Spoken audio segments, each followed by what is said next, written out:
এই ছোট লোকের বাচ্চা, তোকে আমি কতদিন বলেছি ভার্সিটিতে গিয়ে আমার সঙ্গে কোনো কথা বলবি না, কিন্তু তারপরও কেন তুই আমার কোনো কথা শুনিস না? কেন তুই ভার্সিটিতে গিয়ে আমার সঙ্গে কথা বলেছিস আর বন্ধুদের সামনে আমাকে ছোট করেছিস?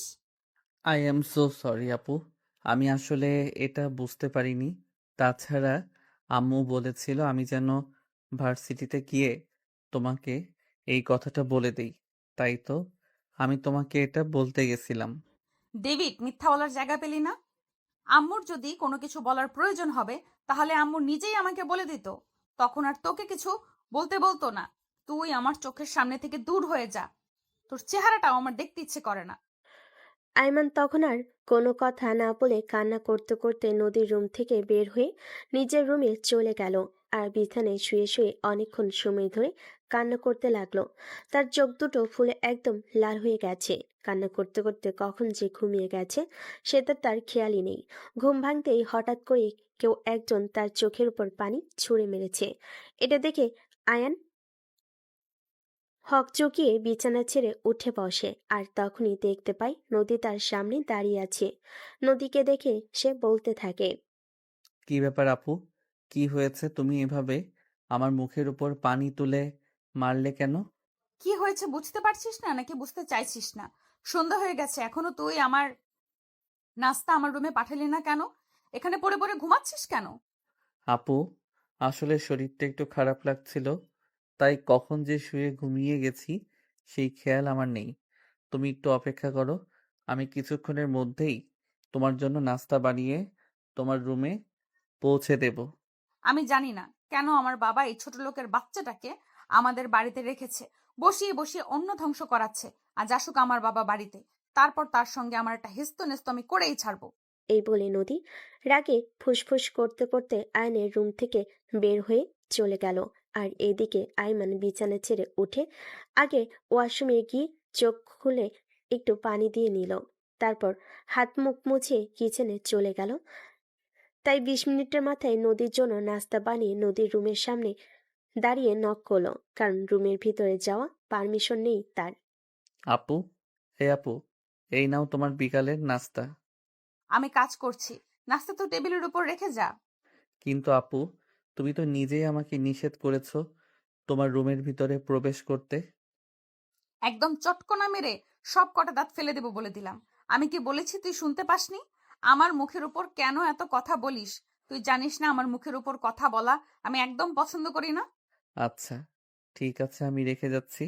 এই বলে আইন রুমের ভিতরে প্রবেশ করে, আর নদীর নাস্তাটা তার টেবিলের উপর রেখে রুম থেকে বের হয়ে চলে গেল। এদিকে নদী বেশ কিছুক্ষণ পর নাস্তা খেয়ে নেয়। রাত 8টার দিকে নদীর বাবা মা দুজনে বাড়িতে ফিরে আসেন।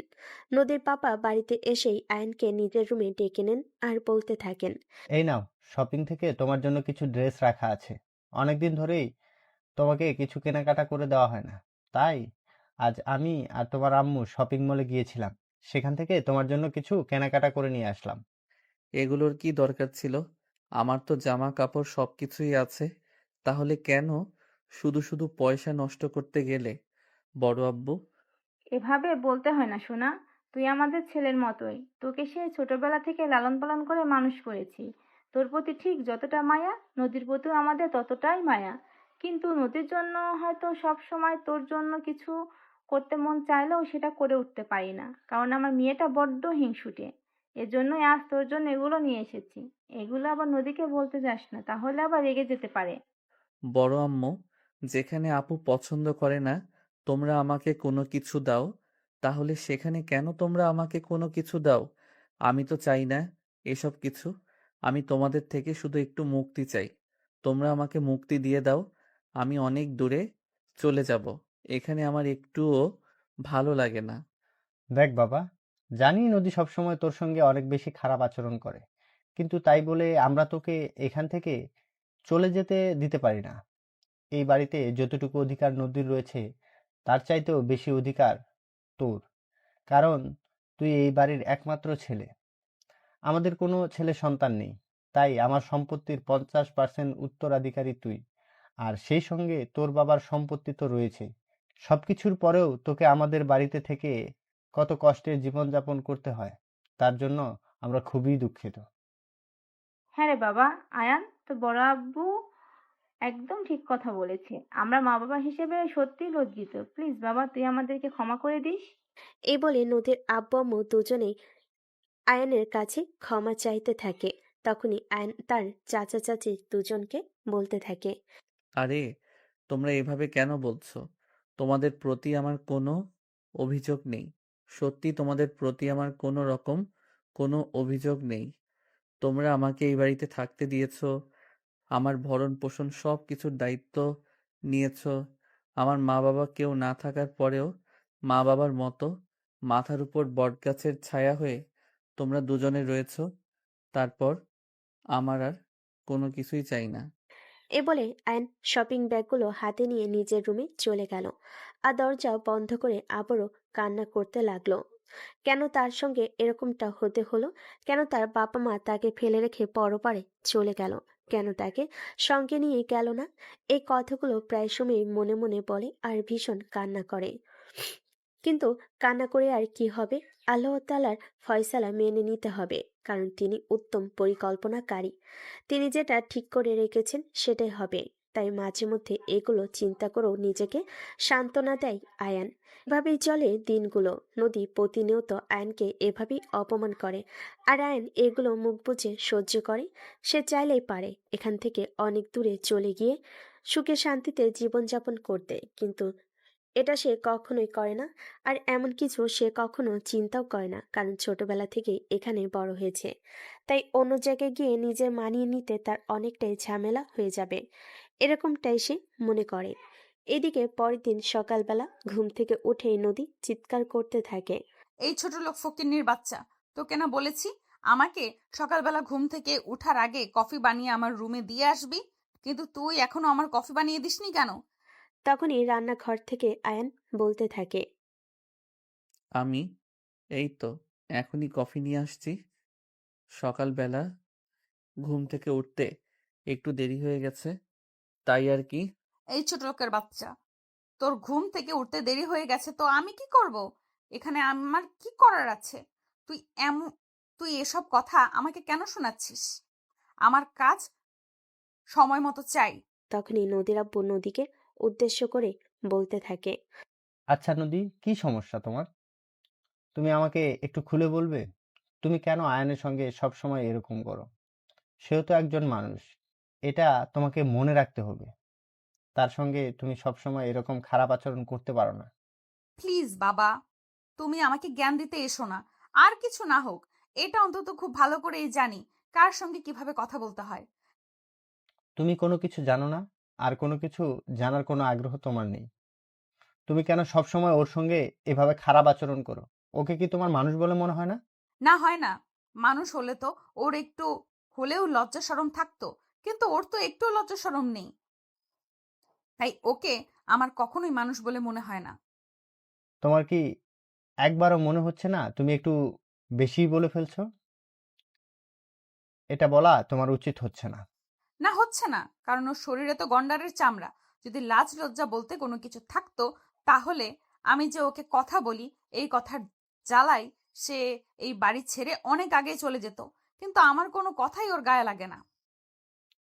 ও আচ্ছা, আয়ান তোমার সমস্ত অপমান সহ্য করে বলেই তোমার এরকম মনে হয়, তাই না? আচ্ছা, তুমি যে ওর সঙ্গে যে আচরণটা করো, ও যদি তোমার সঙ্গে একদিন সেরকম আচরণ করে, তাহলে তুমি সেটা সহ্য করতে পারবে তো? What nonsense! এসব তুমি কি বলছো? ও কেন আমার সঙ্গে এরকম আচরণ করতে যাবে? তাছাড়া আমি কি ওর মতো নির্লজ্জ নাকি? আমার সঙ্গে কেউ একবার এরকম আচরণ করলে আমি দ্বিতীয়বার তার চেহারাটাও দেখব না। আমার শরীরে মানুষের রক্ত। এক্স্যাক্টলি, আমিও তোমাকে সেটাই বলতে চাচ্ছি। ও কিন্তু আমার দূরের কেউ না, আমার আপন ভাইয়ের ছেলে। ওর সঙ্গে তুমি যেটা করছো সেটা একদম ঠিক করছো না। তুমি হয়তো ভুলে যাচ্ছ, তুমি হয়তো এটা ভুলে যাচ্ছ, এই সম্পত্তিতে তোমার যতটুকু অধিকার রয়েছে তার কিন্তু এর চাইতেও বেশি অধিকার রয়েছে। তাই এটা সবসময় মাথায় রেখো। হাসালে তুমি আমাকে। সম্পত্তির উপর অধিকার ও সম্পত্তি কি জিনিস এটা যদি জানতো তাহলে ভালোই হতো। বাই দ্য ওয়ে, এত কথা বলে সময় নষ্ট করার সময় আমার হাতে নেই। আমাকে তো ভার্সিটি যেতে হবে। এই আয়নের বাচ্চা, আমার কফি দিবি নাকি দিবি না?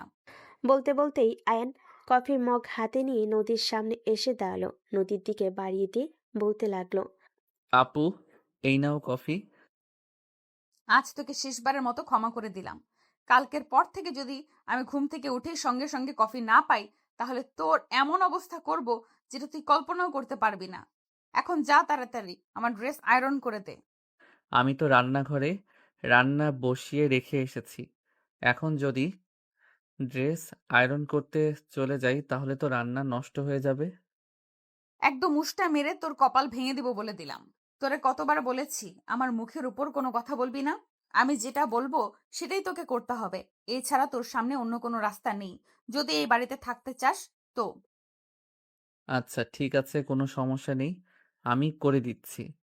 এই বলে আয়ান রান্নাঘরে চুলা বন্ধ করে নদীর ড্রেস আয়রন করতে চলে গেল। এদিকে তখনই আবারও নদীর বাবা নদীকে বলতে লাগলো, নদী, আমার মনে হয় তুমি কিছু একটা ভুলে যাচ্ছ। এই বাড়িটা কিন্তু তোমার নয়।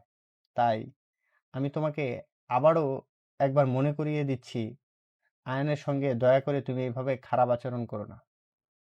দেখো বাবা, তুমি কিন্তু এই ছোট লোকের বাচ্চার জন্য আমাকে প্রতিনিয়ত অপমান করছো। এটা কিন্তু আমি একদম সহ্য করব না। এটা তোমায় বলে দিলাম। মান অপমান বোধ আমার তো মনে হয় না তোমার আছে।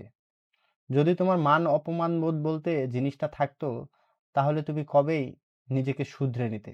কারণ এই বাড়িটা কিন্তু আমার বাবা আয়নের নামে লিখে গেছে, সেটা আমরা সবাই জানি।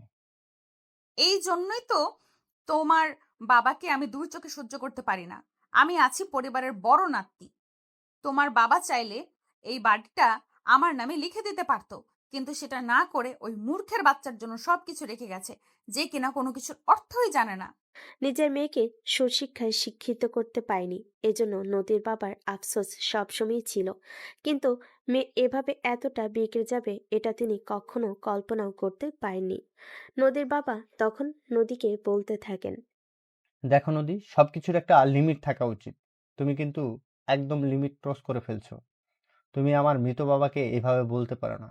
আমার ভাবতেও অবাক লাগছে তুমি আমার মেয়ে। হ্যাঁ সত্যি, আমিও আমারও হ্যাঁ সত্যি আমারও ভাবতে অবাক লাগে যে আমি তোমার মেয়ে আর তুমি আমাকে জন্ম দিয়েছো।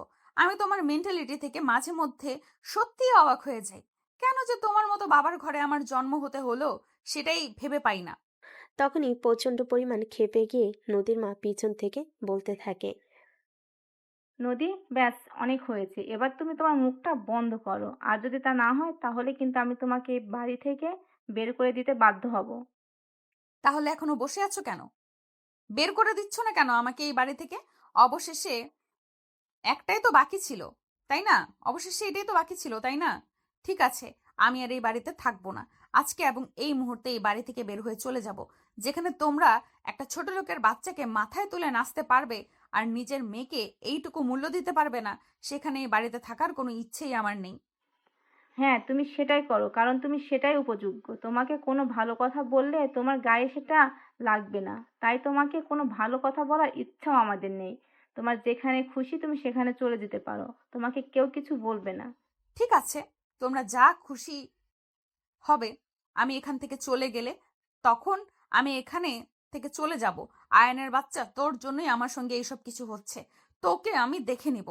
এ বলে নদী নিজের সমস্ত রাগ আয়নের উপর ছেড়ে ফেলে। আর এদিকে তখনই নদীর বাবা আরো বেশি ক্ষেপে গিয়ে নদীকে বলতে থাকে, স্টপ দিস ননসেন্স। তুমি ওর দিকে কেন মেজাজ দেখাচ্ছ? তুমি যখন নিজের স্বার্থ হাসিল করতে পারলে না, তখন তুমি ওকে মেজাজ দেখাচ্ছ? এটা তো হবে না। তো কি করব আমি? ওর জন্য তো সবকিছু হয়েছে। এই বলে নদী আয়নের দিকে তাকিয়ে বলতে থাকে, এই, তুই মরতে পারিস না? তুই মরতে পারিস না? তুই মরলে তো আমি বেঁচে যেতাম। কথাটা শুনেই দুই চোখের জল ছেড়ে দিয়ে সেখান থেকে দৌড়ে চলে গেল আয়ন। আর তখনই নদীর আম্মু ঠাস ঠাস করে নদীর দুই গালে দুইটা চর বসিয়ে দিয়ে বলতে লাগলো, ছি ছি ছি, আমার ভাবতে অবাক লাগছে। তোকে আমি আমার পেটে ধরেছিলাম? তুই এক্ষুনি আমার চোখের সামনে থেকে চলে যা। আমি তোর চেহারাটাও দেখতে চাইছি না। এই বলে তিনি সেখান থেকে নিজের রুমের দিকে চলে গেলেন। আর এদিকে নদী রাগে ফুসফুস করতে করতে সেদিন নাস্তা না করে ভার্সিটিতে চলে আসে। ভার্সিটিতে এসে বন্ধুদের সঙ্গে ক্যাম্পাসে বসে আড্ডা দিচ্ছিল। বন্ধুরা সবাই মিলে গল্প করছিল। কি রে দোস্ত, তোকে আজ এমন দেখাচ্ছে কেন? মনে হচ্ছে খুব বেশি রেগে আছিস।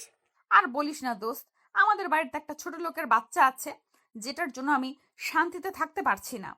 আমাকে জ্বালিয়ে পুড়িয়ে একদম শেষ করে দিচ্ছে। এই হারামজাদাটাকে আমার আর সহ্য হচ্ছে না। কি যে করি ভেবে পাচ্ছি না। আচ্ছা, তুই সব সময় ওর সঙ্গে এরকম লেগে আছিস কেন বলতো? ছেলেটাকে দেখে তো যথেষ্ট ভদ্র শান্তশিষ্ট বলে মনে হয়, কিন্তু তারপরও তোর কাছে ওর এমন ব্যাখ্যা কেন?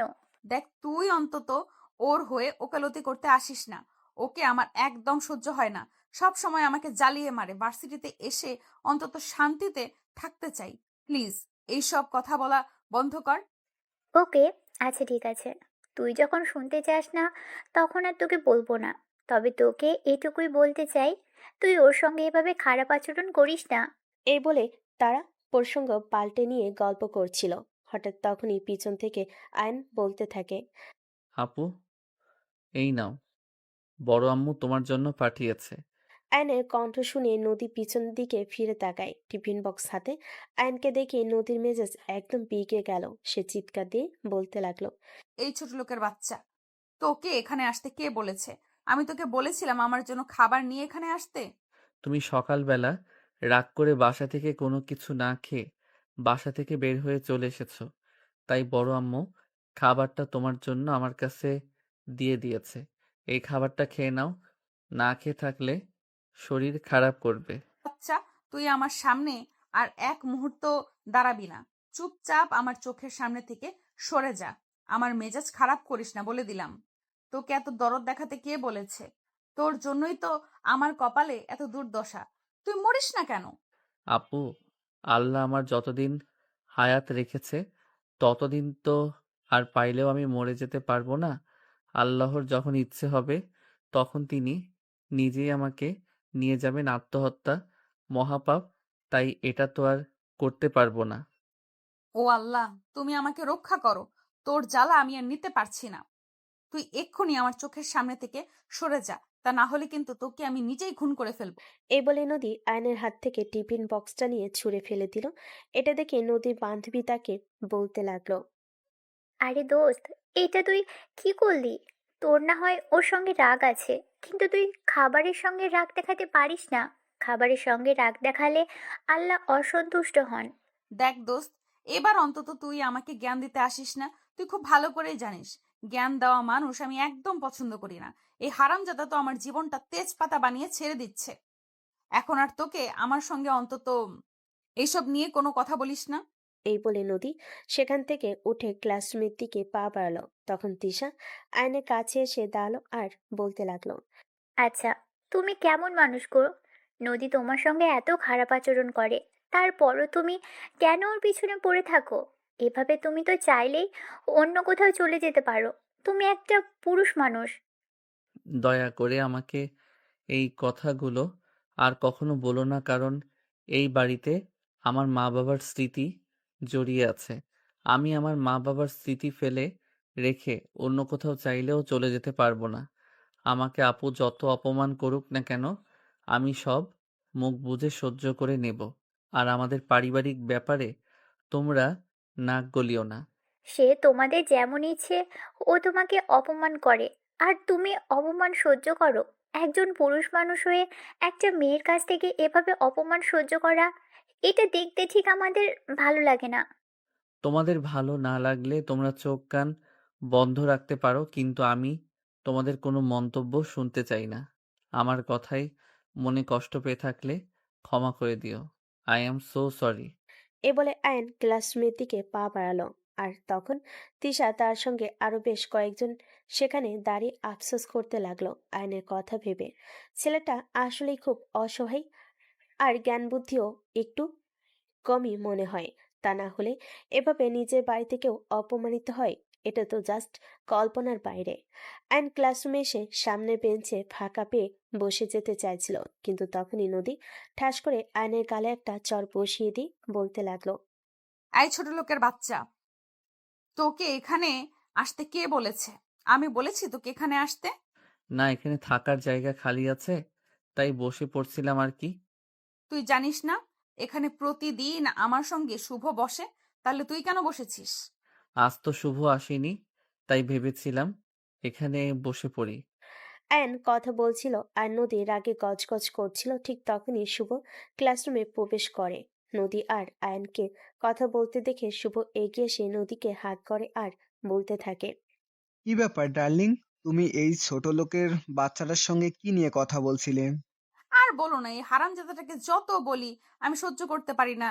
তুই আমার সামনে আসিস না, তত বেশি বেশি আমার সামনে আসে আর ভাব দেখায়। আমার এগুলো একদম সহ্য হচ্ছে না। এই কি রে, তোর কি লাজ লজ্জা বলতে কোনো কিছুই নেই নাকি?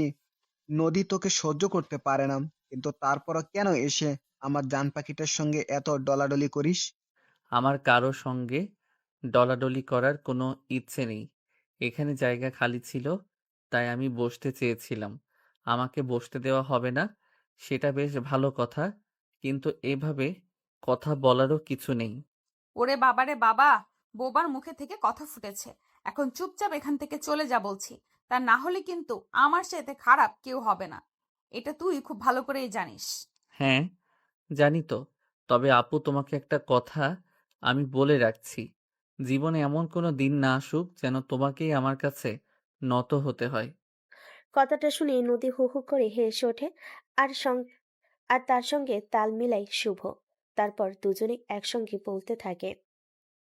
আরে, নদীকে মাথা নত করতে হবে তোর সঙ্গে, এটা তুই ভাবলি কি করে? শোন, তুই এখনো বোকার রাজ্যে বসবাস করছিস।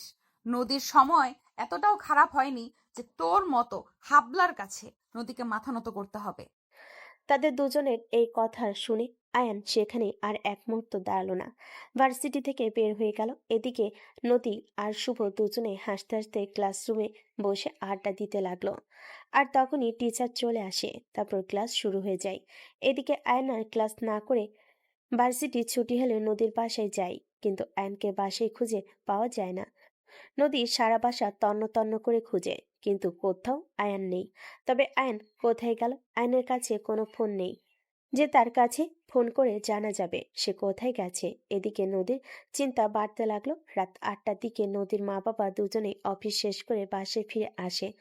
তখনই নদী তার বাবা মাকে সবকিছু খুলে বলে।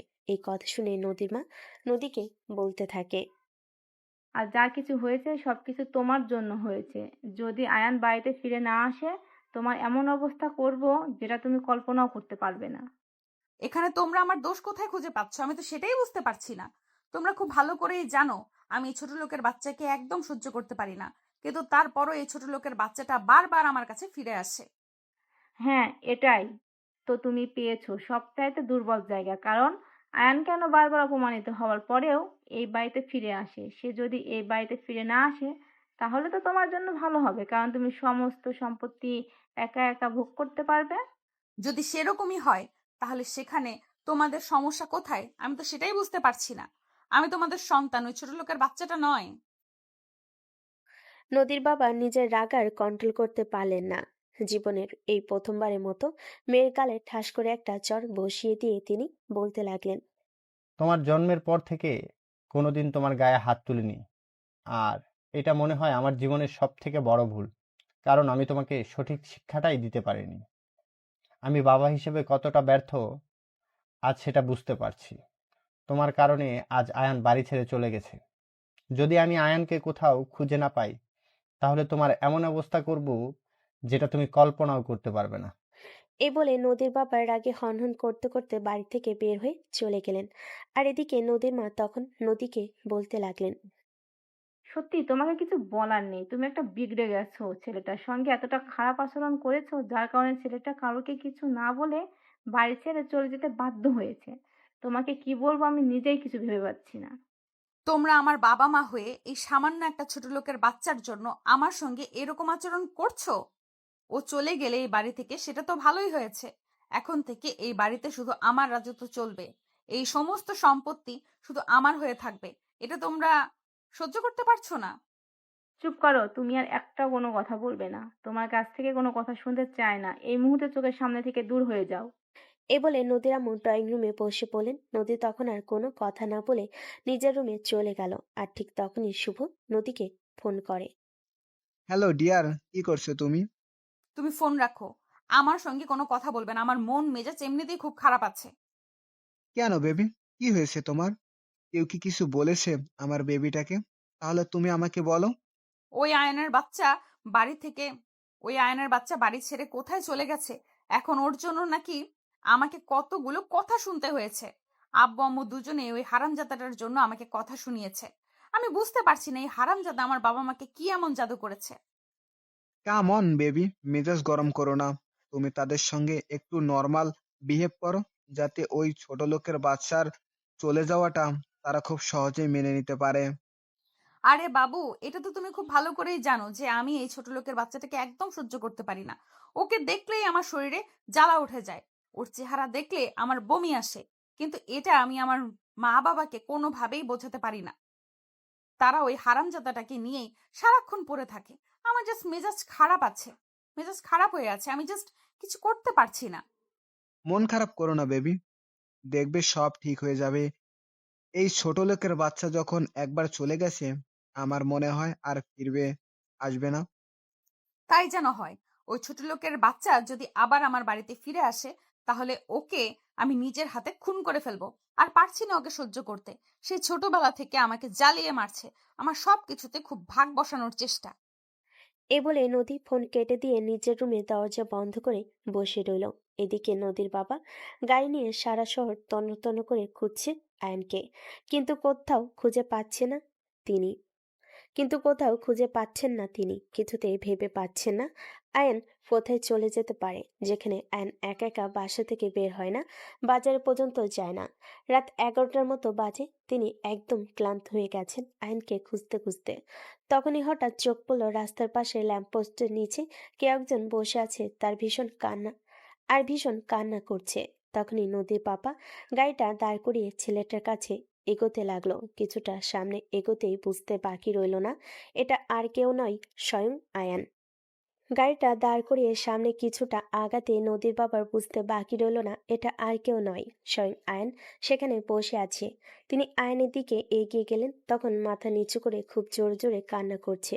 নদীর বাবা আয়নের মাথায় হাত রাখলেন আর তারপর বলতে লাগলেন, কি ব্যাপার আয়ান, তুমি এখানে কি করছো? বাসায় যাওনি কেন? নির্বিলি রাস্তার পাশে একা বসেছিল অ্যান। হঠাৎ করে কারোর সেখানে আসা, তার মাথায় হাত রেখে কথা বলা তাকে ভীষণ চমকে দেয়। সে মাথা তুলে তাকিয়ে দেখে নদীর বাবা সেখানে দাঁড়িয়ে আছে। নদীর বাবাকে দেখে সে উঠে দাঁড়ায় আর বলতে থাকে, কি ব্যাপার বড় আব্বু, তুমি এখানে কেন এসেছো? তার আগে তুমি আমাকে এইটা বলো যে তুমি এখানে কি করছো? বাসায় কি তোমার জন্য কোনো জায়গা নেই? দেখো বড় আব্বু, আমার জন্য তোমাদের সন্তানের সঙ্গে তোমাদের সম্পর্ক খারাপ হোক এরকমটা আমি কখনোই চাইবো না। নদী আপু চায় না আমি ওই বাড়িতে থাকি, তাই আমি ওই বাড়ি থেকে বের হয়ে চলে এসেছি। প্লিজ, তুমি আমাকে আর কখনোই ওই বাড়িতে ফিরে যেতে বলো না। আল্লাহ আমাকে যতদিন হায়াত দিয়েছেন আমি ততদিন এভাবেই বেঁচে থাকবো। দেখো, তুমি বড় হয়েছো, ঠিক আছে, কিন্তু তার মানে তুমি এতটাও বড় হয়ে যাওনি যতটা বড় হয়ে গেলে তুমি আমার মুখের উপর এইভাবে কথা বলতে পারো। চুপচাপ আমার সঙ্গে চলো। বড় আব্বু, প্লিজ তুমি আমাকে ওই বাড়িতে ফিরে যেতে বলো না। আমি আর অপমানিত হতে পারছি না। প্লিজ তুমি এবার অন্তত আমাকে মুক্তি দাও। আমি একটু স্বাধীনভাবে বাঁচতে চাই। দেখো, এখন আমি যথেষ্ট বড় হয়েছি। তোমাদের দায়িত্ব এতদিন তোমরা পালন করেছো, আর কোনো দায়িত্ব পালন করার কোনো প্রয়োজন নেই। প্লিজ আমাকে একা ছেড়ে দাও। তুমি চাইলেই আমি তোমাকে সেটা করতে দিতে পারবো না, কারণ আমি তোমার বাবাকে কথা দিয়েছিলাম তোমাকে আমি সারা জীবন দেখে রাখবো, তোমাকে আগলে রাখবো। আর এখন তুমি বলবে আর আমি তোমাকে জীবনে মাঝপথে এসে একা ছেড়ে দেব, এটা আমি এখন কখনোই করতে পারবো না। তুমি চুপচাপ আমার সঙ্গে চলো। আমি বললাম তো, আমি তোমার থেকে আর কোনো কথা শুনতে চাই না। নদীর বাবা আয়নকে আর কোনো কথা বলার সুযোগ না দিয়ে আয়নের হাত ধরে টানতে টানতে গাড়িতে উঠে বসালো। আর তারপরে ড্রাইভারকে গাড়ি ছাড়তে বলল। আয়ন গাড়িতে বসে বসে বারবার নদীর বাবাকে বলছিল, প্লিজ বড় আব্বু, তুমি আমাকে ছেড়ে দাও, আমাকে আর ওই বাড়িতে নিয়ে যেও না। আমি ওই বাড়িতে যেতে চাই না। একটু বোঝার চেষ্টা করো। ঠিক আছে, আমি তোমার কথা মেনে নিলাম। তোমাকে ওই বাড়িতে থাকতে হবে না। আমি তোমাকে কয়েকদিনের মধ্যেই একটা আলাদা বাড়ি করে দেওয়ার ব্যবস্থা করছি। কিন্তু তার আগে এই কয়েকদিন তোমাকে ওই বাড়িতেই থাকতে হবে। তোমার কাছ থেকে আমি আর এই ব্যাপারে আর কোনো কথা শুনতে চাই না। তারপর আয়ানের আর সাহস হলো না বরাবর মুখে মুখে কোনো কথা বলতে। সে চুপচাপ গাড়িতে বসে রইল। কিছুক্ষণের মধ্যে গাড়ি এসে দাঁড়ালো বাড়ির সামনে। কলিং বেলে চাপ দিতে নদীর আম্মু দৌড়ে আসে। তিনি আয়নকে দেখা মাত্রই দৌড়ে গিয়ে জড়িয়ে ধরেন আর সঙ্গে সঙ্গে কান্না করে দিয়ে বলতে থাকেন, কিরে বাবা, তুই কোথায় চলে গেছিলি?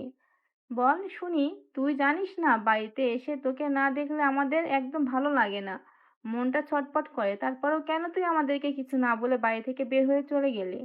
দেখো বড় আম্মু, আমি চাই না আমার জন্য নদী আপুর সঙ্গে তোমাদের সম্পর্ক খারাপ হোক। আপু তোমাদের মেয়ে, আর আমি তো তোমাদের পালিত সন্তান মাত্র। তাই আমি তোমাদের মাঝে ঝামেলার কারণ হয়ে দাঁড়াতে চাইনি। সেই জন্যই চলে গেছিলাম। কিন্তু বড় আব্বু আমাকে জোর করেই আবার ফিরিয়ে নিয়ে আসলো। কিন্তু বিশ্বাস করো, আমি এই বাড়িতে থাকতে চাই না। আমি দূরে কোথাও চলে যেতে চাই। চুপ কর তুই, এই কথাটা আর ভুল করে মুখে আনবি না। তুই আমাদের ছেড়ে চলে গেলে আমরা বাঁচবো কি করে? আমরা দুজন যে তোকে অনেক বেশি ভালোবাসি, তুই যে আমাদের আরো একটি সন্তান। কেন তুই আমাদেরকে ফেলে চলে যাবি বল শুনি। তোমরা কেন বুঝতে পারছো না? নদী আপু চায় না আমি এই বাড়িতে থাকি। তার অপমান, অসম্মান আর মারধর আমি এগুলো আর সহ্য করতে পারছি না। আমি এগুলো থেকে মুক্তি চাই। প্লিজ তোমরা আমাকে মুক্তি দাও। আমি তো বললাম তোকে, এই সব কিছু তোকে আর বেশি দিন সহ্য করতে হবে না। তোর জন্য আলাদা একটা বাড়ি করব। তার চাইতে সবচেয়ে বড় কথা হলো, আমার বন্ধুর ছেলে আগামী সপ্তাহে বাংলাদেশে ফিরে আসছে। তার সঙ্গে নদীকে বিয়ে দেব বলে আমি সেই ছোট্টবেলা থেকেই তাকে কথা দিয়ে রেখেছি। তাই তোর চিন্তার কোনো কারণ নেই। ওরা দেশে আসলেই নদীকে সঙ্গে করে একেবারে আমেরিকা চলে যাবে। তারপর হয়তো কয়েক বছর পর পর বাংলাদেশে আসবে, একটু ঘুরবে, তারপর আবার চলে যাবে। হ্যাঁ, তোর বড় আব্বু একদম ঠিক কথাই বলেছে। নদীর বিয়ে হয়ে গেলে, নদী এই বাড়ি থেকে চলে গেলে তখন তো আর তোর কোনো সমস্যা থাকবে না, তাই না? আয়ন তখন আর কোনো কথা বলল না। এদিকে নদীর আম্মু আয়নের জন্য খাবার নিয়ে আসলো। নিজের হাতে আয়নকে খাইয়ে দিতে লাগলো। ঠিক ওই মুহূর্তে নদী রুম থেকে বের হয়ে সিঁড়ি দিয়ে নিচের দিকে আসছিল চা খাওয়ার জন্য। আর তখনই দেখতে পেল আয়ন ড্রয়িং রুমে বসে আছে আর তার আম্মু নিজের হাতে খাবার মাখিয়ে আয়নকে খাইয়ে দিচ্ছে। এটা আর নদী সহ্য করতে পারলো না। সে সিঁড়িতে নামতে নামতেই চিৎকার করে বলতে লাগলো, এই কুত্তার বাচ্চা আবার ফিরে এসেছে। এ তো দেখছি লজ্জা শরমের বালাই বলতে কিছুই নেই। জাস্ট স্টপ ইওর মাউথ নাও। এখনই তুমি তোমার মুখটা বন্ধ করো। তোমার এসব ফাজলামো মার্কা কথাবার্তা বন্ধ করো। আর হ্যাঁ, তোমাকে একটা কথা বলার ছিল। আজকে আমি আর তোমার আব্বু ওনার এক বন্ধুর সঙ্গে কথা বলেছি। ওনারা আগামী সপ্তাহে বাংলাদেশে আসছেন। ওনার ছেলে আমেরিকায় একটা আইটি কোম্পানিতে চাকরি করেন। মাস শেষে খুব ভালো টাকায় বেতন পায়। তাই ওনার ছেলের সঙ্গে তোমার বিয়ে দেব। এই কথা শুনে নদীর মেজাজ যেন আরো বেশি গরম হয়ে গেল। সে প্রচন্ড পরিমাণ চিৎকার করে বলতে লাগলো, তোমাদের মাথায় এসব ভূত কে ঢুকিয়েছে? আমি তো সেটাই বুঝতে পারছি না। যেখানে তোমরা সবাই খুব ভালো করেই জানো আমি শুভর সঙ্গে 2 বছর ধরে রিলেশনে আছি, সেখানে অন্য একটা ছেলেকে বিয়ে করব, এটা তোমরা ভাবলে কি করে? তুমি রিলেশনে আছো এটা আমরা খুব ভালো করেই জানি। আর তুমিও এটা খুব ভালো করেই জানো যে শুভ ছেলেটা ভালো নয়। সারা রাত মদ মস্তি আর মেয়েদের নিয়ে পড়ে থাকে। তারপরেও কেন তোমাকে এই কথাটা বোঝাতে পারছি না, কেন তুমি এটা বুঝতে চাইছো না যে ওর সঙ্গে বিয়ে হলে তোমার জীবনটা একদম বরবাদ হয়ে যাবে? আমি বুঝতে চাইও না এই সব কিছু। কারণ ওকে আমি মন প্রাণ থেকে ভালোবাসি, আর জীবনে একজনকেই ভালোবাসা যায়, তাই আমি ওকে ছাড়া অন্য কাউকে কখনোই বিয়ে করব না। আর তারপরেও যদি তোমরা আমাকে জোর করে অন্য কারোর সঙ্গে বিয়ে দিতে চাও, তাহলে আমি নিজের জীবন শেষ করে দিব। সেটা তোমার যা ভালো মনে হয় তুমি তাই করো। তবে আমার বন্ধুর ছেলের সঙ্গেই তোমাকে বিয়ে দিব, এটাই আমার শেষ কথা। এখন তুমি কি করবে না করবে সেটা একান্তই তোমার ব্যক্তিগত ব্যাপার। তোমাকে এই ব্যাপারে আমার কিচ্ছু বলার নেই। এই বলে নদীর আব্বু আম্মু দুজনই আয়নকে রুমে চলে যেতে বলে তারা নিজেদের রুমে চলে গেল। আর এদিকে আয়নও তখন আর ড্রয়িং রুমে বসে না থেকে নিজের রুমের দিকে পা বাড়ায়। তখনই নদী পিছন থেকে আয়নের হাতটা ধরে ফেলল আর হ্যাসকা একটা টান দিয়ে দাঁড় করায়। তারপর বলতে থাকে, এই মরতে গেছিলি, মরতে পারলি না? আবার কেন ফিরে এসেছিস এই বাড়িতে? আমার জীবনটাকে একদম তেজপাতা করে ছেড়ে দিচ্ছিস। দেখো, তোমার মা-বাবা তোমার জন্য বিয়ের সম্বন্ধ ঠিক করেছে। এখানে আমার কোনো দোষ নেই। এখানে তুমি আমাকে কোনোভাবে দোষারোপ করতে পারো না। আর হ্যাঁ, শোনো, এই বাড়িতে কিন্তু তোমার চাইতে আমার অধিকার বেশি, কারণ দাদু মারা যাওয়ার আগে এই বাড়ি আমার নামে করে দিয়ে গেছে। আয়নের এমন মুখের উপর জবাব দেখে নদী একদম চমকে যায় আর বলতে থাকে। ওরে বাবা রে বাবা, তোরে এত কথা কে শিখাইছে বলতো? আমারে শুনি আগে তো। আগে তো কখনো আমার মুখের উপর কোনো কথা বলতি না, আর আজ দেখছি তুই আমার মুখ দেখে কথাটা বের হওয়ার আগেই মুখের উপর জবাব দিয়ে দিয়েছিস। দেখো, একজন মানুষ সবসময় বোবা হয়ে থাকবে এটা তো কোনো হাদিসে লেখা নেই। এতদিন ধরে তুমি আমাকে এত কথা বলে যাচ্ছ, কখনো তোমার মুখের উপর কোনো কথা বলিনি, কখনো তোমার মুখের উপর কোনো জবাব দেইনি। কিন্তু তার মানে এই নয় যে আমি সবসময় মুখ বন্ধ করে থাকবো। আমার মুখ থেকে কখনোই কোনো কথা বের হবে না। ও আচ্ছা, ঠিক আছে, তাহলে তুই আমাকে এটা বল, তোকে এইসব ট্রেনিং কে দিয়েছে? কোথা থেকে সব ট্রেনিং নিয়েছিস? তোর মরা বাপ মায় তোকে এইসব ট্রেনিং দিয়েছে নাকি? দেখো, এখন কিন্তু একদম বেশি বলে ফেলছো। তুমি আমাকে কথা বলো, কিন্তু তুমি আমাকে মা-বাবাকে নিয়ে কোনো কথা বলবে না, যাদেরকে আমি আমার বুঝ হওয়ার পর দেখতে পারিনি। যাদের চেহারাটা পর্যন্ত আমার মনে নেই, তাদেরকে নিয়ে কোনো কথা বললে আমি তোমাকে কিন্তু ছেড়ে কথা বলবো না, এটা বলে দিলাম। ওরে বাবা রে বাবা, এতই যখন দরদ তখন ওদের সঙ্গে তুইও চলে গেলি না কেন? তোকে তাহলে আর সহ্য করতে হতো না? তোমার যদি ভালো না লাগে তাহলে তুমি তোমার নিজের চোখ বন্ধ করে রাখতে পারো। তাছাড়া বড় আব্বু তো বলেই দিয়েছেন কিছুদিনের মধ্যেই তোমার বিয়ে দেবেন। তারপর তো তুমি এখান থেকে চলেই যাবে। তখন আর আমাকে তোমার সহ্য করতে হবে না। আপাতত এই কয়টা দিন একটু কষ্ট করে মানিয়ে নাও, কারণ এটা ছাড়া তোমার হাতে অন্য কোনো পথ খোলা নেই। বাই দ্য ওয়ে, আমার খুবই ক্লান্ত লাগছে। আমি রুমে গিয়ে ঘুমাবো এখন। এই বলে নদী হাত থেকে নিজের হাতটা ছাড়িয়ে নিয়ে আয়ন নিজের রুমে চলে আসে আর দরজাটা লাগিয়ে দিয়ে আরামসে শুয়ে একটা ঘুম দেয়। এরপর দেখতে দেখতে প্রায় 1 সপ্তাহ কেটে গেল। ইতিমধ্যেই আয়ন আর ভার্সিটিতে যায় না। এদিকে ভার্সিটির অনেকেই আয়নকে নিয়ে নদীর কাছে বিভিন্ন রকম প্রশ্ন করে, আর এসব প্রশ্ন শুনে নদী একদম বিরক্ত হয়ে যায়। কিরে, কি ব্যাপার দোস্ত? আয়ান এই কয়েকদিন ধরে ভার্সিটিতে আসছে না কেন? ওর কি শরীর খারাপ? আমি কারোর পার্সোনাল বডিগার্ড নই যে আমি কারোর ব্যাপারে খোঁজ খবর নিতে যাব। আর কারোর ব্যাপারে খোঁজ খবর নেওয়ার কোনো ইচ্ছে আমার নেই। তোর যদি এত ইচ্ছা থাকে, তাহলে তুই নিজেকে ওই হারামজাদার ব্যাপারে খোঁজ খবর নিতে পারিস, কিন্তু আমার কাছে ওর ব্যাপারে কোনো কিছু জিজ্ঞাসা করবি না। এটা তোকে আমি বলে দিলাম। ওর রে বাবা রে বাবা, এমন দেমাক দেখিয়ে কথা বলছিস যেন তুই বিশ্ব সুন্দরী ঐশ্বরিয়া রায় হয়ে গেছিস। তোর ধারে কাছে কেউ ঘেঁষতেই পারে না। কেন এত দেমাক তোর? হ্যাঁ, আমি নিজেকে বিশ্ব সুন্দরী ঐশ্বরিয়া রায় মনে করি। তাতে তোর কি সমস্যা? তোর যদি কোনো সমস্যা থাকে তাহলে তুই আমার সঙ্গে কথা বলিস না। কেন আসিস নিজের থেকে আগ বাড়িয়ে কথা বলতে? শোন, এত দেমাক একদম ভালো না। একদিন দেখবি সবকিছু শেষ হয়ে যাবে। এইটুকু চেহারা নিয়ে এত অহংকার করার কি আছে? আমি সেটাই বুঝি না। একটা মানুষের ব্যাপারে তোর কাছে জিজ্ঞেস করলাম আর তুই এতগুলো কথা শুনিয়ে দিলি। এটা কোনো মানুষের ব্যবহার হতে পারে বলে আমার জানা নেই। জানা নেই তাহলে জেনে নে। আর কখনো আমার সাথে এইসব ব্যাপার নিয়ে কোনো প্রশ্ন করতে আসবি না। আমি কোনো গরু ছাগলের ব্যাপারে খোঁজ রাখতে পারি না। তাছাড়া আমি কারোরটা খায়ও না, কারোরটা পড়েও না, যে কারোর ব্যাপারে সারাক্ষণ গোয়েন্দাগিরি করতে যাব তোদের মতো। দেখ, এখন কিন্তু একদম বেশি হয়ে যাচ্ছে। তুই আমাদের সঙ্গে এভাবে কথা বলতে পারিস না। আমাদের মতন গোয়েন্দাগিরির মানে আমরা এখানে গোয়েন্দাগিরির কি করলাম? আয়ান কদিন ধরে ভার্সিটিতে আসে না, তাই তোর কাছে জিজ্ঞেস করলাম। আর এটা গোয়েন্দাগিরি হয়ে গেল? এই শোন, তোরাও না ওই হারামজাদাটার মতোই ছোট লোক। তোদের সঙ্গে কথা বলার কোনো ইচ্ছে নেই। চুপচাপ আমার চোখের সামনে থেকে চলে যা। এই বলে নাক সিটকায় নদী। রিপা নদীর সঙ্গে কোনো কথা না বলে সেখান থেকে চলে গেল। সে মনে মনে বলতে লাগলো, এমন ছোট লোকের সঙ্গে কথা বলার চাইতে কথা না বলাই ভালো। কারণ ধন সম্পদ থাকলে সবই বড়লোক হয় না, মানসিকতাও বড় হতে হয়। এদিকে ভার্সিটি শেষ করে বাসায় আসতেই নদী দেখতে পেল ড্রয়িং রুম ভর্তি মেহমান। প্রায় 4-5 জন মানুষ ড্রয়িং রুমে বসে আছে। সেই সঙ্গে তাদের সঙ্গে বসে গল্প করছে নদীর মা আর নদীর বাবা।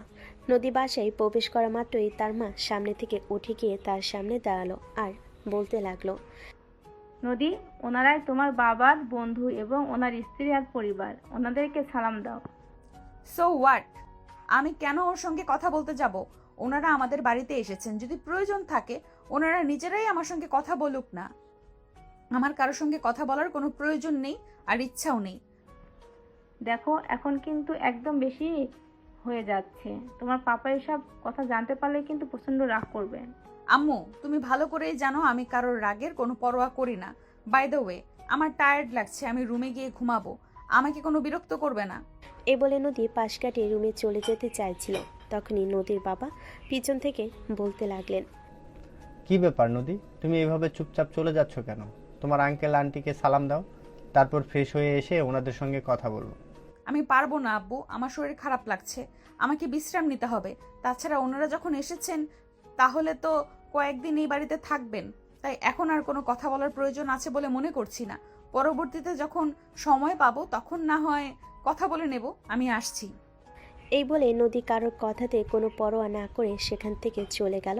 আর এদিকে নদীর বাবা তখন ওনার বন্ধুকে কিছু বলতে চাইছিলেন। ওনার বন্ধু পরিস্থিতি বুঝতে পেরে বলতে থাকেন, আরে দোস্ত, কোনো ব্যাপার না, এই যুগের মেয়ে ছেলে, তাছাড়া ও তো বলেছে ওর শরীর খারাপ লাগছে, পরে কথা বলবে না।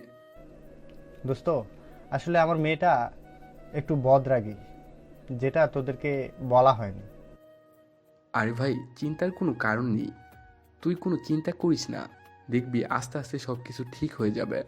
তাছাড়া বয়স কম, বাচ্চা মানুষ, এরকম করতেই পারে, এতে তো আশ্চর্য হওয়ার কিছু নেই। আচ্ছা ভাই সাহেব, ঠিক আছে, চলেন, আমি আপনাদের জন্য খাবার রেডি করেছি।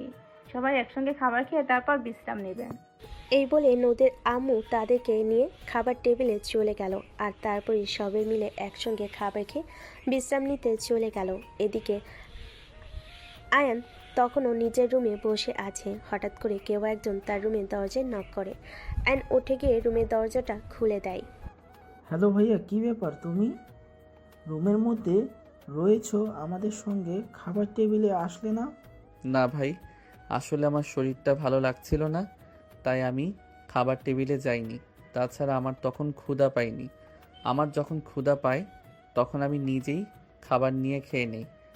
ও আচ্ছা, তাহলে তো খুবই ভালো। By the way, don't mind, আমি তোমার সঙ্গে বসে কিছুক্ষণ গল্প করতে পারি? হ্যাঁ অবশ্যই, কেন নয়, আসুন, ভিতরে আসুন।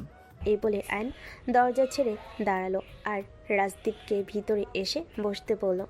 রাজদীপও তখন আয়নের রুমের ভিতর সে বসে চারপাশটা একবার ভালো করে দেখে নিল। আর তারপরে বলতে লাগলো, আচ্ছা, আমি তোমার ব্যাপারে আঙ্কেলের কাছে শুনলাম তুমি নাকি ওনাদের পালিত সন্তান, মানে ওনার ছোট ভাইয়ের ছেলে। হ্যাঁ ভাইয়া, আপনি একদম ঠিকই শুনেছেন। আমি ওনাদের নিজের সন্তান নই, আমি ওনাদের পালিত সন্তান এবং আমার বাবা ছিলেন ওনার একমাত্র ছোট ভাই। বাই দ্য ওয়ে, আমি শুনলাম আপনি নাকি আমেরিকাতে একটা আইটি কোম্পানিতে জব করেন।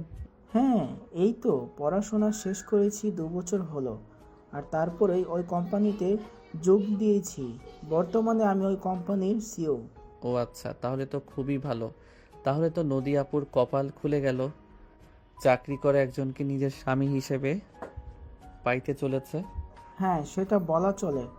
জানো, আমি পড়াশোনা শেষ করে চাকরি পাওয়ার পর চেয়েছিলাম ওখানকার কোনো মেয়েকে বিয়ে করে আমেরিকায় সিটিজেনশিপ নিয়ে ওখানেই থেকে যাব, কিন্তু আমার ড্যাডি আমাকে সেটা করতে দিল না। উনি নাকি ওনার বন্ধুকে কথা দিয়ে রেখেছে ওনার বন্ধুর মেয়ের সঙ্গে আমাকে বিয়ে দেবেন, তাই আমাকে জোর করে বাংলাদেশে নিয়ে চলে আসলো। যদিও বাঙালি মেয়ে আমার একদমই পছন্দ নয়, ওরা একটু ওভার স্মার্ট হয়। আমার মনে হয় আপনার ধারণা ভুল। নদী আপু একদমই অমন নয়, তিনি খুব সাধারণ একটা মেয়ে, সব সময় সবার সঙ্গে মিলেমিশে চলাফেরা করতে খুব পছন্দ করেন, তার মানসিকতা খুবই ভালো। দেখো, কারো সম্পর্কে এন্টারটেনমেন্ট দেওয়া একদম আমার পছন্দ নয়। আমার আপু কেমন মেয়ে সেটা আমি প্রথম দেখাতেই বুঝে গেছি। আহ কি দেমাক, এত দেমাক কাকে দেখায় আমি সেটাই বুঝি না। যেই না চেহারা তার নাম রাখছে আবার পেয়ারা। যদি চেহারা সুতের একটু ঢক থাকতো তাও না হয় এত ভাব দেখাতো, মানা যেত। তারপরে ডেজির মুখের উপর কথা বলার অভ্যাস আমার নেই, তাই আমি কিছু বলতেও পারছি না। যাই হোক, যা আছে কপালে দেখা যাবে। আরে ভাই, চিন্তার কোনো কারণ নেই। আমি বলছি তো, নদী আপু সত্যি অনেক ভালো মেয়ে। আপনি নদী আপুকে বিয়ে করলেন তো জিতে যাবেন। আপনি আমার কথায় ভরসা রাখতে পারেন। আপনি একটু ঠকবেন না। কিন্তু ভাই, আমি তোমার কথায় ভরসা পাচ্ছি না, কারণ মেয়েটাকে আমি সামনে থেকে দেখেছি কিভাবে অসভ্যর মতো আচরণ করে সেখান থেকে চলে গেল ড্রয়িং রুমে। এতগুলো মানুষ বসে আছে, সবাই তার প্রয়োজন, তাদেরকে একটু সালাম প্রদর্শন করা তো দূরের কথা, কৌশল বিনিময়ের প্রয়োজনটুকু মনে করলো না। এটা কোন ধরনের ভদ্রতা, আমি তো সেটাই বুঝতে পারলাম না। হয়তো আপুর শরীর খারাপ, তাই হয়তো এরকম করেছে। কিন্তু আপু সত্যি অনেক ভালো, সেটা আপনি আপুর সাথে মিশলেই বুঝতে পারবেন। আপুর থেকে দূরে থাকতে তো আপনি এটা বুঝতে পারবেন না। ওকে ঠিক আছে, তুমি যখন বলছো তখন মেনেই নিলাম। আমার আপু খুবই ভালো। বাই দ্য ওয়ে, তোমার ব্যাপারে তো কোনো কিছুই জানা হলো না, তুমি কি করো? কি আর করব, এই তো আমি আর আপু একই ভার্সিটিতে একই ক্লাসে পড়াশোনা করি। কারণ আপনি হয়তো জানেন না, আপুর আর আমার বয়সের পার্থক্য কিন্তু খুব একটা না, মাত্র 3 মাসের। তাই ছোটবেলা থেকে বড় আপু আর বড় আম্মু আমাদের দুজনকে একসঙ্গে স্কুলে দিয়েছেন, যার কারণে আমাদের ক্লাস একই। ও আচ্ছা, তাহলে তো খুবই ভালো। তাহলে তো আর কোনো সমস্যা রইলো না, কারণ তোমার কাছ থেকে তোমার আপুর ব্যাপারে জানতে পেরেছি। তুমি যেহেতু তোমার আপুর সঙ্গে সারাক্ষণ থাকো, তাই তো তুমি তোমার আপুর ব্যাপারে খুব ভালো করেই জানো। হ্যাঁ ভাইয়া, সেই জন্যই বলছি, আপু সত্যি খুব ভালো। আপনি আপুকে বিয়ে করলে সত্যি অনেক সুখে থাকবেন। এই বলে তারা দুজনেই বেশ কিছুক্ষণ বসে গল্প গুজব করলো। আর এদিকে দেখতে দেখতে 2 দিন সময় কেটে গেল। সেদিন নদী ভার্সিটিতে এসে শুভকে বলতে লাগলো, দেখো, তোমাকে তো আমার বাবার ব্যাপারে বলেছিলাম, আমার বাবা আমাকে বিয়ে দেওয়ার জন্য উঠে পড়ে লেগেছে। চলো না আমরা বিয়েটা করে ফেলি। দেখো জান, তুমি যেমন আমাকে ভালোবাসো তেমনি আমিও তোমাকে অনেক বেশি ভালোবাসি। এটা তো তুমি খুব ভালো করে জানো। কিন্তু তোমাকে তো এটাও জানতে হবে যে তোমার ভালোবাসার মানুষটা এখনো সেরকম কোনো কিছু করে না, তার সেরকম কোনো ইনকাম নেই যেটা দিয়ে তোমাকে নিয়ে সংসার করতে পারবে। তোমার কোনো কিছুই তো নেই, কি হয়েছে? আমার বাবার তো আছে, আমি আমার বাবার থেকে নিয়ে নিব। দেখো, এখন হয়তো তোমার কথা বললে আমার ফ্যামিলি তোমাকে মেনে নিতে চাইছে না, বা না তোমার ফ্যামিলিও আমাকে মেনে নেবে না। কিন্তু যখন আমরা বিয়ে করে ফেলবো তখন দেখবে সবাই আমাদেরকে মেনে নিবে, তখন আর কোনো ঝামেলা থাকবে না। হ্যাঁ বেবি, সেটা মনে হয় বুঝলাম, কিন্তু এখন যে তোমাকে আমি বিয়ে করব সেই পরিস্থিতিতেও তো আমি নেই। কারণ বর্তমানে আমার 1 টাকাও ইনকাম নেই। বিয়ে করতে যে মিনিমাম খরচ লাগে সেটাও তো আমি করতে পারবো না। তাহলে বলো, আমি তোমাকে কিভাবে বিয়ে করতে পারি? দেখো, তুমি কিভাবে আমাকে বিয়ে করবে সেটা আমি জানি না, কিন্তু আমাকে তোমার বিয়ে করতেই হবে। তা না হলে আমার বাবা তার বন্ধুর ছেলের সঙ্গে আমাকে বিয়ে দিয়ে দিবে, যেটা আমি মেনে নিতে পারবো না। কারণ আমি তোমাকে ভালোবাসি, তোমাকে ছাড়া অন্য কারোর সঙ্গে সংসার করা আমার পক্ষে কোনোভাবেই সম্ভব নয়। I really love you. তোমাকে আমি আমার জীবন সঙ্গী হিসেবে পেয়ে গেলে আমি সবকিছুই করতে পারবো। দেখো, আমরা দুজন দুজনকে ভালোবাসি, তুমি শুধু একা আমাকে ভালোবাসো সে মনটা নয়। বাই দ্য ওয়ে, তোমাকে একটা কথা বলি, তুমি যদি আমার কথাটা মেনে নিতে পারো তাহলে আমি তোমাকে বিয়ে করতে পারবো। ঠিক আছে, কোনো সমস্যা নেই। তুমি আমাকে বলো আমাকে কি করতে হবে। তুমি আমাকে যা বলবে আমি তাই করতে প্রস্তুত। আমি একবারও বলবো না, তুমি শুধু বলে তো দেখো। আমরা দুজনে পালিয়ে বিয়ে করব, তারপর অনেক দূরে চলে যাব, দূরে গিয়ে সংসার করব। এটা তো খুবই ভালো কথা। আমিও তো তোমাকে এমন কিছুই বলবো ভাবছিলাম। আমরা কিছুদিনের জন্য অনেক দূরে চলে যাব, সেখানে আমরা সংসার করব, প্রয়োজন হলে 2-1 বছর পর সেখানে থেকে যাব। তারপর যখন আমাদের একটা বাচ্চা কাচ্চা হয়ে যাবে তখন না হয় আমরা এই শহরে ফিরে আসব। তখন দেখবে তোমার ফ্যামিলি আর আমার ফ্যামিলির সবাই আমাদেরকে মেনে নেবে। তখন আর কোনো ঝামেলা করবে না। আচ্ছা ঠিক আছে, আমি মেনে নিলাম তোমার কথা, কিন্তু সেখানে গিয়ে সংসার করার জন্য আমাদের তো কিছু টাকা পয়সার প্রয়োজন হবে। সেটার কি ব্যবস্থা করবে? সেটা একবারও কি তুমি ভেবে দেখেছো? টাকা পয়সা নিয়ে তোমাকে কোনো চিন্তা করতে হবে না, কারণ আমার বাবা অলরেডি আমার বিয়ের জন্য বেশ কিছু গহনা বানিয়ে রেখেছেন, আর সেই সঙ্গে নগদ কিছু অর্থও বাড়িতে নিয়ে রেখেছেন। আমি সেখান থেকে আমার প্রয়োজনীয় সব কিছু গুছিয়ে নেব, যাতে আমরা 2 বছর অনায়াসে চলে যেতে পারি, যাতে আমাদের কোনো সমস্যাতেই পড়তে না হয়। শোনো, তাহলে তোমাকে একটা কথা বলি।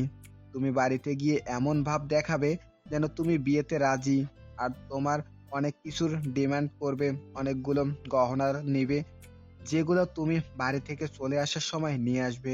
আর তারপর এগুলো বিক্রি করে আমরা যাতে অনেকদিন চলতে পারি।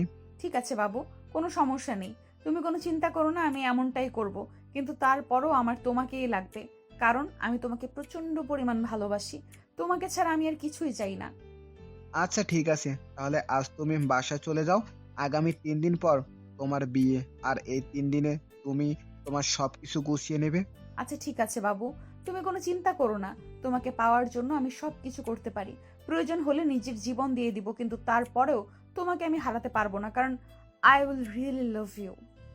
ঠিক আছে, তাহলে বাসায় চলে যাও আর আমার প্ল্যান অনুযায়ী কাজ করো, দেখবে আমরা সাকসেস হব। এই বলে শুভ নদীকে তার বাসে পাঠিয়ে দিল আর এদিকে মনে মনে প্ল্যান করতে লাগলো। আরে ব্রয়লার মুরগি, তুই একবারও বুঝতেও পারলি না যে তোকে আমি ব্যবহার করে জাস্ট ছুঁড়ে ফেলে দিব। তোর মতো মুরগি পটানো আমার বাঁ হাতের খেল, আর তারপর তাকে ব্যবহার করে ছুঁড়ে ফেলে দেওয়া আমার কাছে টিস্যুর মতো ব্যাপার। তোর মতো বড়লোক বাবার মেয়েদের পেছনে এভাবে শুধু শুধু তো আর টাইম ওয়েস্ট করতে আসিনি পাখি, তুই বুঝবি মজা। কথাগুলো মনে মনে বলে নিজের বাসার দিকে পা বাড়ায় আর এদিকে নদী বাসে এসে তার আম্মুকে বলতে থাকে। আম্মু, আমি তোমাদের প্রস্তাবে রাজি। তোমরা আমাকে যার সঙ্গে বিয়ে দিবে আমি তাকেই বিয়ে করব। আব্বুকে বলে দাও আমি আব্বুর বন্ধুর ছেলেকেই বিয়ে করব, এতে আমার কোনো আপত্তি নেই। চুপ কর। আলহামদুলিল্লাহ, আল্লাহ আমার মেয়েকে সুবুদ্ধি দিয়েছে, এটাই অনেক। হতে দিতে হলেও নিজের জন্য কোনটা সঠিক সেটা বুঝতে পারার জন্য তোমাকে অসংখ্য ধন্যবাদ। যাই হোক, আমি তোমার আব্বুকে খবরটা দিয়ে আসি। এই বলে নদী আম্মু ড্রয়িং রুম থেকে ছুটতে ছুটতে নদীর বাবার কাছে ছুটে গেলেন আর তারপর তাকে সব কিছু খুলে বলেন। নদীর বাবা এই খবরটা শুনে অনেক খুশি হয়, কারণ তিনি নিজের কথা রক্ষা করতে পারবেন। সেই খুশিতে সেদিন বিকেলে নদী তার আব্বু আম্মু আর রাজদীপ 3 জনে মিলে বিয়ের শপিং করতে যায়।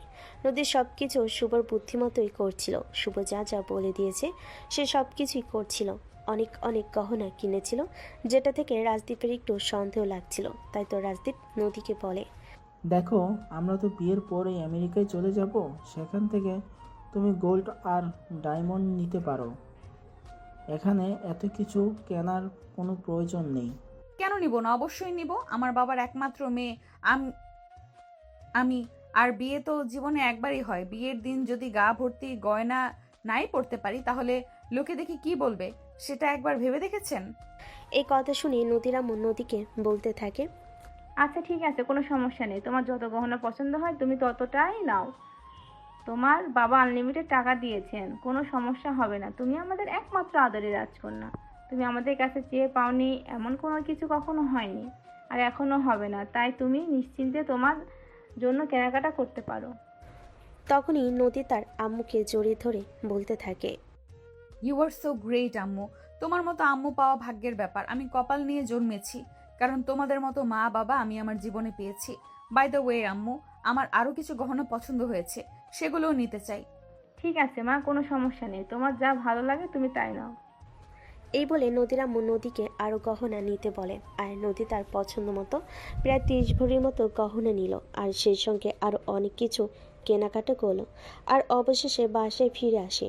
এদিকে আয়ান নিজের রুমের বেলকনিতে বসে আকাশ দেখছে। তখনই রাজদীপ বাসে এসে সোজা আয়নের রুমে চলে গেল। আয়ন পিছন ফিরে তাকিয়ে দেখে পিছনে কে এসেছে সেটা দেখতে পায়নি। তখনই পিছন থেকে রাজদীপ হঠাৎ করেই বলতে থাকে, কি ব্যাপার? তখন তোমাকে বলেছিলাম আমাদের সঙ্গে শপিংয়ে যাওয়ার জন্য, গেলে না, আর এখন এখানে মন খারাপ করে আকাশের দিকে তাকিয়ে আছো কেন? এমনি যাইনি, আসলে বাহিরের কোলাহল আমার ভালো লাগে না। এখানে দাঁড়িয়ে দাঁড়িয়ে নিস্তব্ধ আকাশ দেখতে আমার খুব ভালো লাগে। তাই আমি দিনের প্রায় সময়ই এখানে দাঁড়িয়ে দাঁড়িয়ে আকাশ দেখি। বাই দ্য ওয়ে, আপনাদের কেনাকাটা হয়ে গেছে? আপনাদের মানে তুমি কি বলতে চাইছো? আমরা কেউ কোনো কেনাকাটা করিনি। যা কেনাকাটা করার সব নদী করেছে। জানো, আমার একটা বিষয় খুব ভাবাচ্ছে। নদী অনেকগুলো গহনা নিয়েছে।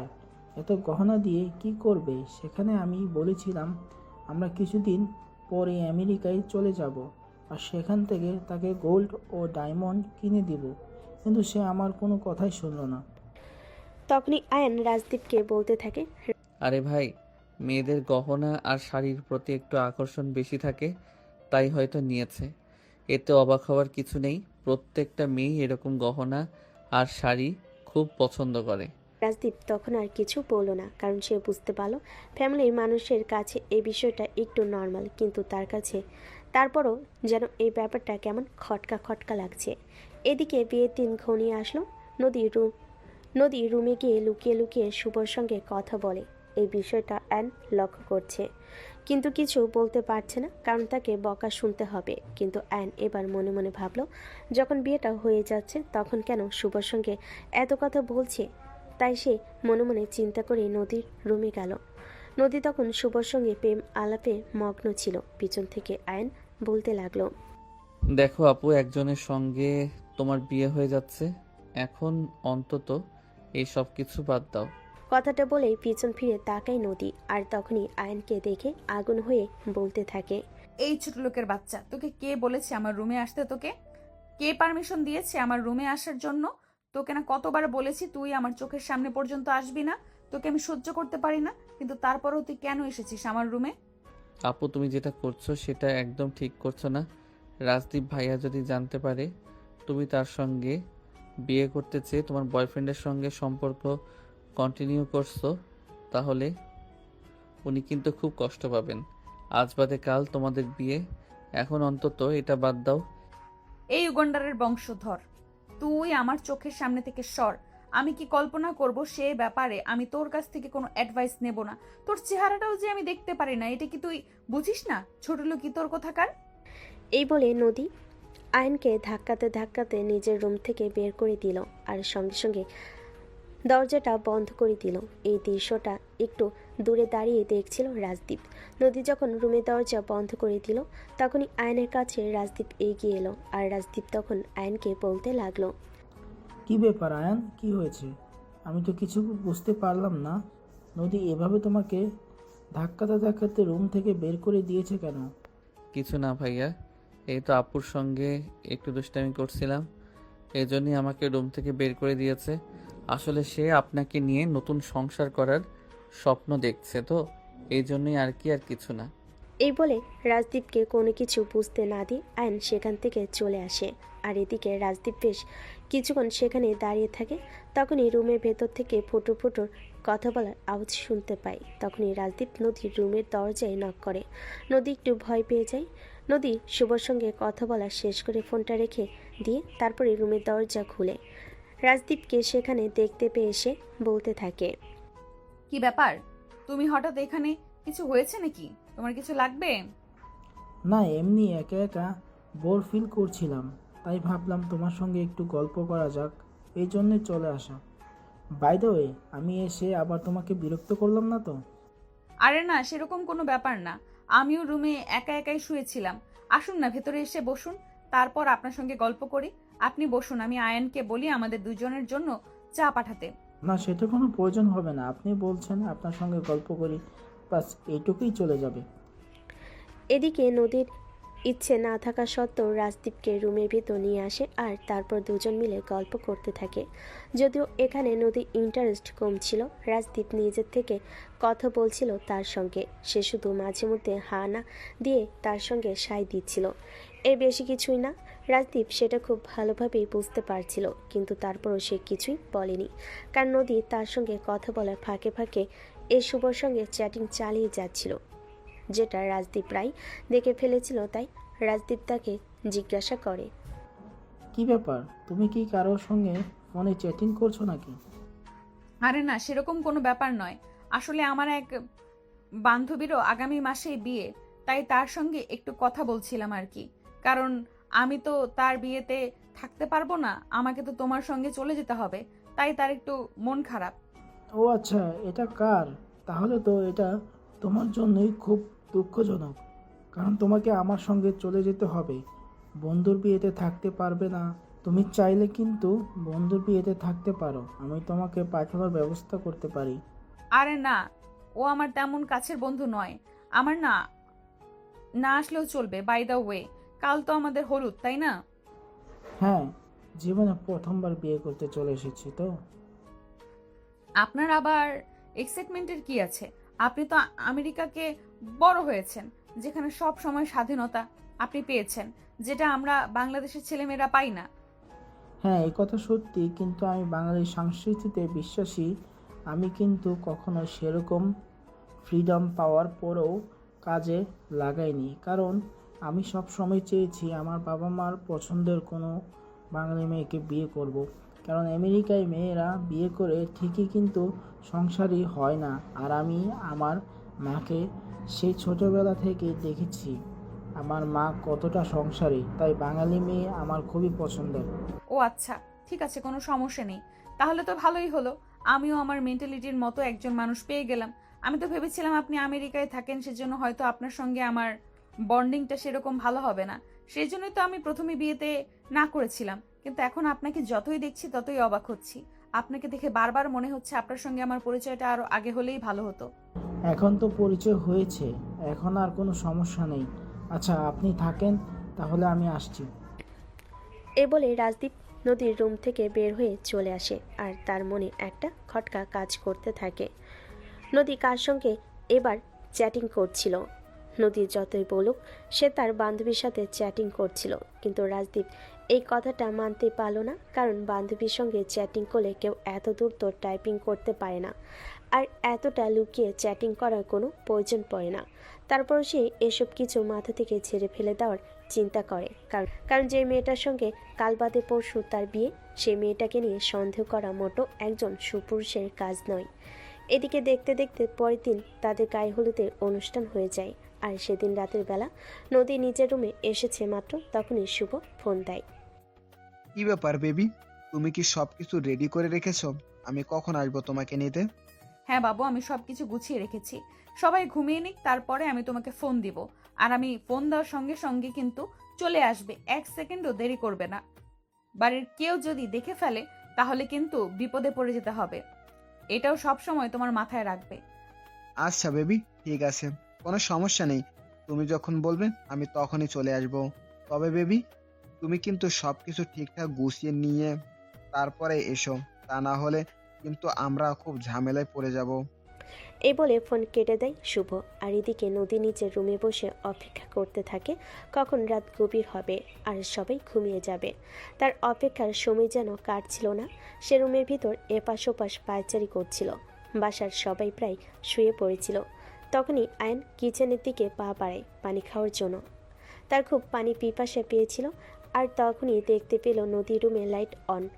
একবার নদীর রুমের দিকে অগ্রসর হতে চেয়েও পিছিয়ে চলে আসলো, কারণ সে খুব ভালো করে জানে এখন যদি সে নদীর রুমে যায় তাহলে নদীর কাছ থেকে তাকে একটা নয় হাজারটা কথা শুনতে হবে।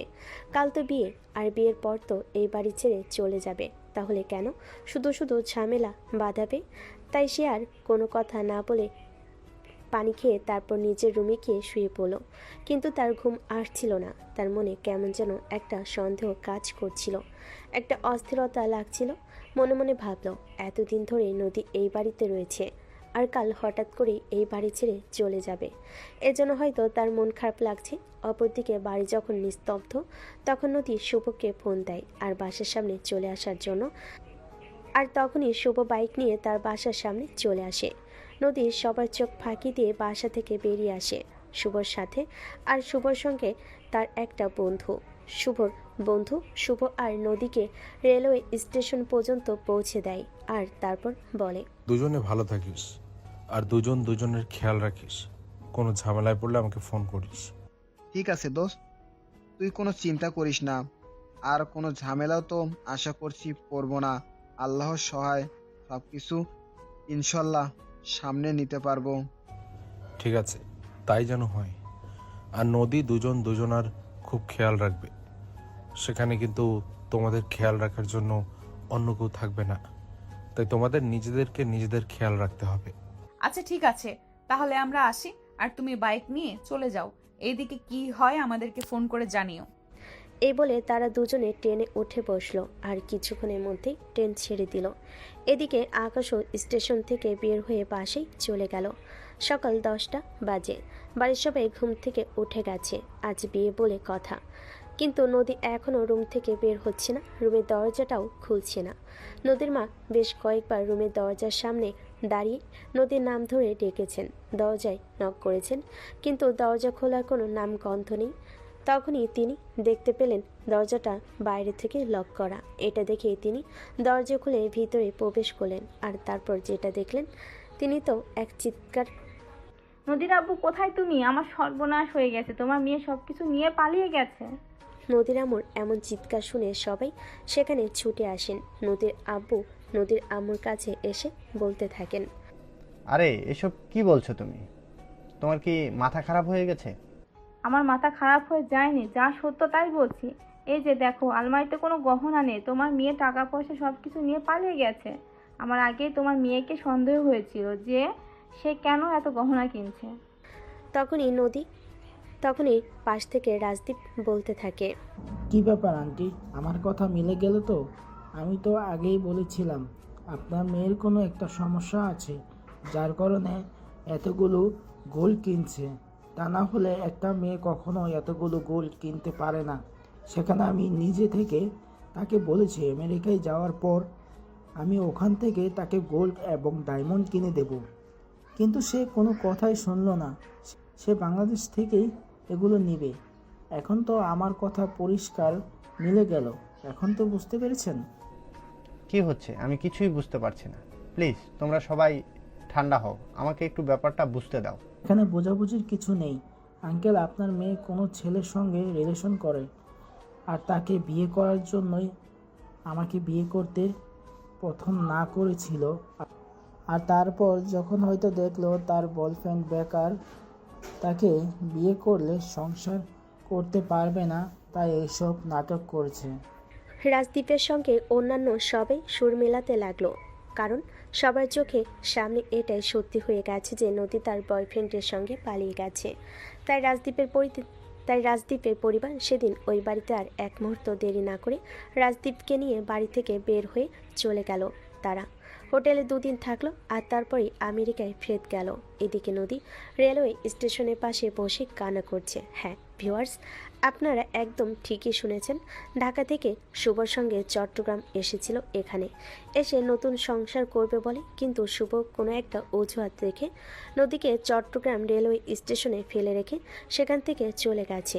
আজ 2 দিন নদী রেলওয়ে স্টেশনে বসে বসে কান্না করছে। তখনই একজন পথচারী নদীর পাশে এসে বসে আর বলতে থাকে, এই মেয়ে, কি হয়েছে তোমার? তোমাকে দেখছি তুমি 2 দিন ধরে এখানে বসে বসে কান্না করছো। সামনের দোকানটাই আমার, তাই তোমাকে অনেকটা সময় ধরেই লক্ষ্য করছি। কই না তো, তেমন কিছুই হয়নি। আপনি এখান থেকে চলে যান প্লিজ, আমাকে একা থাকতে দিন, আমার কিছুই ভালো লাগছে না। দেখো, তোমার কোনো সমস্যা হলে তুমি আমাকে বলতে পারো, আমি আমার সাধ্যমতো তোমাকে সাহায্য করার চেষ্টা করব। কিন্তু তুমি একজন মেয়ে মানুষ, এখানে এভাবে বসে থাকাটা তোমার জন্য মোটেও নিরাপদ নয়। বলো তোমার কি হয়েছে? এই কথা শুনে নদী একটু আশ্বাস পেয়ে ওই লোকটাকে সব কিছু খুলে বলল। আর তারপর ওই লোকটা নদীকে বলতে লাগলো, আসলে এই জন্যই তোমাদের মতো মেয়েদের এমন শিক্ষা পাওয়া উচিত, কারণ তোমার মা বাবা তোমার জন্য ভালো একটা ছেলের সঙ্গে বিয়ের সম্বন্ধ করে, আর তখন তুমি বয়ফ্রেন্ডের সঙ্গে পালিয়ে বিয়ে করতে চলে আসো। এটা তোমার মা বাবা কখনোই তোমার কাছ থেকে আশা করেনি। আমি তোকে ভালোবেসেছিলাম, তার ভালোবাসায় আমি অন্ধ হয়ে গেছিলাম, তাই তো এমনটা করেছি। এখন আমি বুঝতে পারছি না এখন আমি কি করব, মা বাবার সামনে কোন মুখে গিয়ে দাঁড়াবো। দেখো, তোমার এখানে থাকাও চলবে না, কারণ এখানে তুমি একটা মেয়ে মানুষ হয়ে হাতে টাকা পয়সা না থাকায় কিছু করতেও পারবে না। তাই আমি তোমাকে উপদেশ দেই, আমি তোমাকে ঢাকায় ফিরে যাওয়ার জন্য কিছু টাকা দিচ্ছি, তুমি বাসায় ফিরে যাও, তারপর যা হবে সামলে নিও। তোমার মা বাবা ছোটবেলা থেকে অনেক আদর যত্ন করে তোমাকে মানুষ করেছেন, তারা তোমাকে আর যাই হোক মেরে তো আর ফেলবে না, তাই তুমি বাসাতেই ফিরে যাও। আমি কিভাবে তাদের সামনে দাঁড়াবো? তাদের এত বছরের জমানো টাকা আর 30 ভরি স্বর্ণের গহনা সবকিছু নিয়ে আমি আমার বয়ফ্রেন্ডকে ধোকা দিয়ে পালিয়ে গেছি। আমি সবটাই বুঝতে পেরেছি, কিন্তু এখন তো কিছু করার নেই, যা হওয়ার তাই তো হয়েই গেছে। এখন যা হবে তা তোমাকে মেনে নিতে হবে, এছাড়া অন্য কোনো উপায় নেই। তোমার মা বাবা হয়তো তোমাকে 2-4টা কথা শোনাবে, কিন্তু তারপরও তারা তোমাকে ঠিক ওই নিজের মেয়ে হিসেবে হলেও তোমার অপরাধ ক্ষমা করে দিবে, তোমাকে বাড়ি তুলে নেবে, তাই তুমি বাড়িতেই ফিরে যাও। এই বলে পথচারী অনেক বুঝিয়ে সুঝিয়ে নদীকে কিছু টাকা দিয়ে তারপর টেনে উঠিয়ে দেয় আর নদী ঢাকায় ফিরে আসে। কিন্তু কোন মুখে যাবে বাসায়? এভাবে কেটে যায় সেদিনে সারাটা দিন। সন্ধ্যা হবে হবে এমন সময় বাসার সামনে এসে দাঁড়ায় আয়ন। তখন কোনো একটা কাজের জন্য বাসা থেকে বের হচ্ছিল, তখনই হঠাৎ বাসার সামনে পাগলি টাইপের একটা মেয়ে দেখে সে থমকে দাঁড়ায়। তাদের এলাকায় তো কোনো পাগলি নেই, তাহলে কে এটা? এটা চিন্তা করতে করতে সে সামনের দিকে এগিয়ে যায়, আর তখনই দেখতে পায় এটা আর কেউ নয়, স্বয়ং নদী দাঁড়িয়ে আছে। আইন তখনই নদীকে বলতে থাকে, আরে আপু, তুমি এখানে এই কয়দিন তুমি কোথায় ছিলে জানো? তোমাকে আমরা কোথায় কোথায় খুঁজেছি, সারা শহর তন্ন তন্ন করে খুঁজেছি তোমার জন্য। বড় আব্বু আজ হসপিটালে। নদী কোনো কথা না বলে চুপচাপ দাঁড়িয়ে থেকে কান্না করছে। আজকে নদী আর সেদিনের নদীর মধ্যে অনেক তফাৎ।